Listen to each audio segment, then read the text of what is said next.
बहुत बहुत बधाइयाँ महाराज। सोमवार की अष्टमी का मतलब आपको इंदौर की कथा में बताया था, जिस दिन शंकर और पार्वती के मिलन का दिवस हो, और केवल एक माता पार्वती के अकेले मिलन का नहीं, 64 योगनियां तक भगवान शंकर से मिलने के लिए आती है।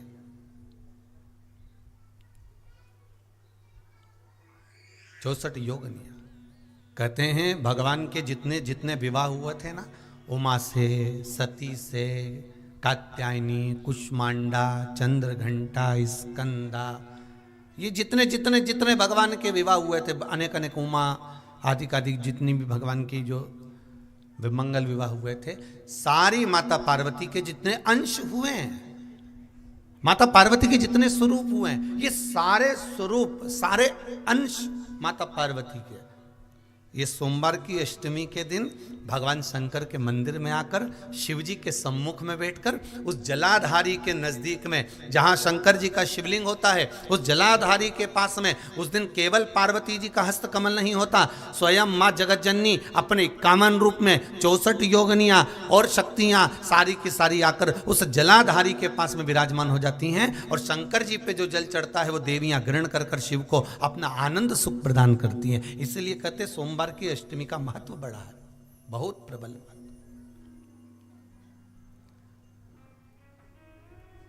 अभी 2 पड़ गई हैं, अब बैसाख और ज्येष्ठ में पड़ेगी सोमवार की अष्टमी। उसके बाद में फिर एक और पड़ेगी, अश्विन के जो नवरात्रे आएंगे, जो शरदीय नवरात्रे आएंगे, उस शरदीय नवरात्रे के समय पर फिर सोमवार की अष्टमी एक पड़ेगी। बाबा की कृपा है, शिव की कृपा से, भगवान शंकर की कृपा से ही सब कुछ आनंद में हो। और हम तो कहेंगे, एक लोटा पानी चढ़ाने से पीछे मत हटना सोमवार की अष्टमी के दिन। शंकर के मंदिर जरूर जाना, बेलपत्र जरूर चढ़ाना, बाबा से विनय जरूर करना, निवेदन करना, बाबा को पूजन करना, घी का दीप लगाना और बाबा से विनय करना, बाबा मेरी ये मनोकामना है, मैं तो आपके चरणों में समर्पित करने के लिए आई, मेरी ये विनती को स्वीकार कर लो।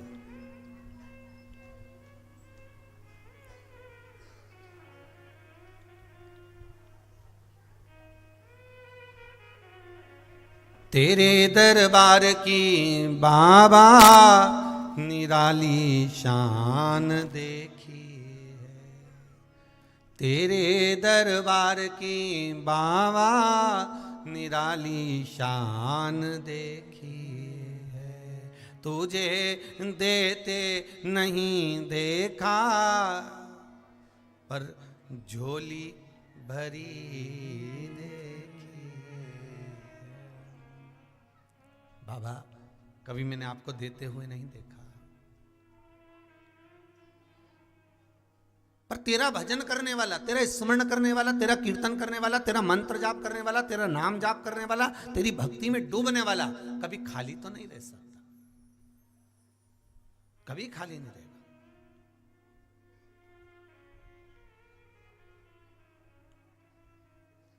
बहुत सरल भाषा।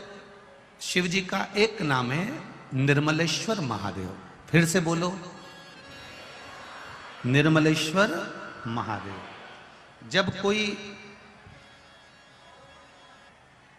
हमको कष्ट देने का प्रयास करता है, या हमको तकलीफ देता है, या हमको दुख देता है, या ऐसा लगता है कि कोई हमें तंग कर रहा है, बहुत दिनों से मेरा ये काम होना था, बहुत दिनों से ये फाइल पड़ी है, उस पर सिग्नेचर होना था, वो फाइल आगे नहीं बढ़ रही, उस फाइल को आगे बढ़ना था या काम होना था, पर कोई अड़चन मेरी जिंदगी में जरूर आ रही है, उस जगह पर निर्मलेश्वर महादेव का पूजन कार्य आता है।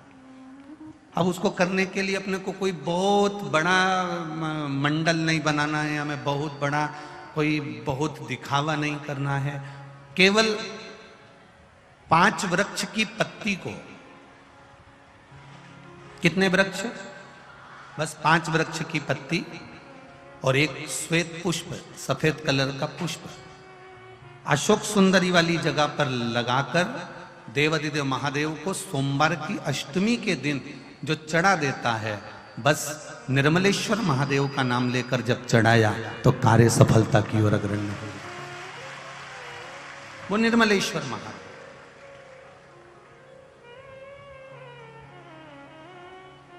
प्रत्येक जीव के हृदय में निर्मलता प्रदान करना, प्रत्येक जीव के हृदय में एक सुख का अनुभव करवा देना, प्रत्येक जीव के भीतर एक भक्ति का आनंद प्रदान कर देना। कहीं अगर आपको भी लगता है कि मेरा ये काम होना था, मैंने ये लोन लेने के लिए, मैंने कर्जा चुकाने के लिए, मैंने ये मकान बनाने के लिए, मैंने ये कार्य करने के लिए, ये कथा हम पहले लगभग 2016-17 में भी निर्मलेश्वर महादेव का वर्णन पहले कर चुके हो।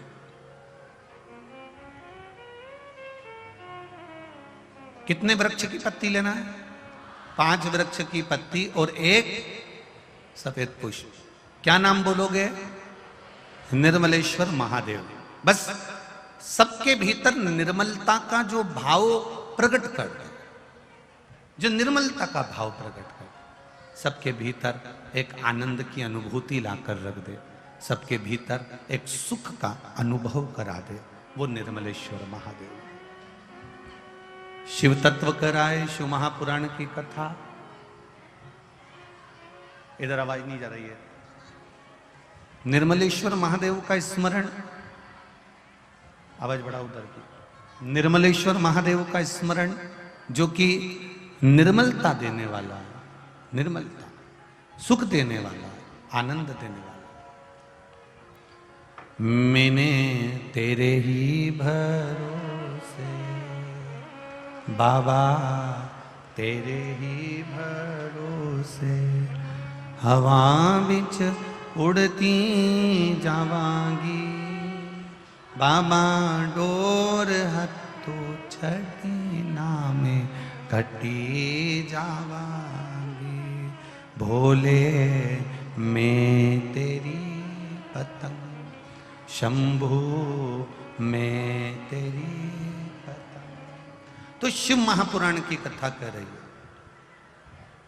भगवान शिव की भक्ति को धारण करना, शिव तत्व को अपने भीतर उतारना, और भगवान शंकर के गुणगान को अपने भीतर उतारकर भगवान शंकर की भक्ति को विश्वास के साथ जब हम करते हैं तो शिव कृपा जरूर करता है, ये निश्चित है।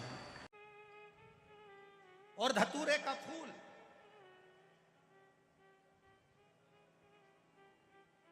कांटे वाला धतूरा, और उसमें लगने वाला एक पुष्प। आस्था चैनल पर आप लोग देख रहे होंगे धतूरे के फूल का दर्शन। धतूरा और धतूरे का पुष्प, छोटा सा पौधा है, ज्यादा बड़ा नहीं है, कांटा लग रहा है, धतूरा लग रहा है, और उसमें भी साधारण धतूरा नहीं। जिस धतूरे के नीचे की डंडी लाल कलर की होती है, अगर वो सोमवार की अष्टमी को देवाधिदेव महादेव को समर्पित करी जाती है तो उसके घर में कभी संपदा की कमी नहीं होती है। वो धतूरा है, साधारण नहीं है। धतूरे में भी लाल डंडी, जैसे धतूरा गोल होता है उसके नीचे एक छोटी सी डंडी, देखा है आप लोगों ने?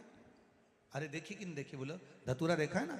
धतूरे के अंदर एक नीचे छोटी सी डंडी होती है, जब तोड़ोगे तो वो डंडी का कलर अगर लाल है, वो डंडी का कलर अगर लाल है, और कभी हम तो कहेंगे जैसे बड़ी बीमारी जिसको हो जाती है, लीवर, किडनी, कैंसर आदि आदि बड़ी बीमारियों से जो जूझ रहा होता है, प्रयास करो, प्रयास, महामृत्युंजय का जाप कर कर, महामृत्युंजय का स्मरण कर कर, एक लाल डंडी का धतूरा प्रयास करना, एक धतूरा मिल जाए या 5 धतूरे मिल जाए किसी भी एकांतेश्वर महादेव पर, जो शिव मंदिर एकांत में हो, जहाँ कोई जाता आता नहीं हो।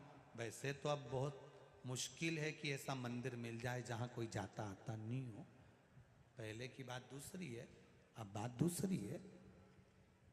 फिर भी कहीं आप रोड पे से निकल रहे हो, एकांतेश्वर महादेव अगर आपका दिख जाए, बहुत बीमारियों से ग्रसित हो, तो भी महामृत्युंजय जाप का स्मरण कर कर या किसी विद्वत ब्राह्मण जन से महामृत्युंजय मंत्र का जाप कराकर या भगवान शिव के मंत्र का जाप स्वयं कर कर वो भी ना बने तो पंचाक्षर मंत्र नमः शिवाय, षडाक्षर मंत्र ओम नमः शिवाय या श्री शिवाय नमस्तुभ्यम जप कर वो लाल डंडी का धतूरा 5 एकांतेश्वर महादेव को आप समर्पित कर सकते।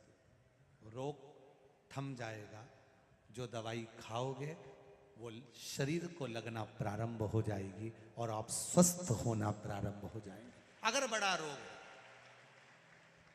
के दिन बेलपत्री के वृक्ष के नीचे बैठकर घृत का दिया लगाकर शरीर में जो रोग है उसका स्मरण कर कर शंकर जी से विनय कर कर, हे भोलेनाथ आपने शुक्र देवता को संजीवनी मंत्र दिया है तो क्या आप मेरे को वो मंत्र प्रदान नहीं करोगे? मेरे रोग, मेरी बीमारी, मेरे दुख को आप नहीं हरोगे? शिव से कहो ये शरीर आपने दिया है और भजन करने के लिए दिया है, स्मरण करने के लिए दिया है, कीर्तन करने के लिए दिया है, तो संभालोगे भी आप। और बेलपत्री की ओर मुख कर कर घी का दिया लगाकर महामृत्युंजय मंत्र का स्मरण कर लेने पर धीरे धीरे धीरे धीरे धीरे धीरे वो रोग समाप्ति की ओर आता चले जाता।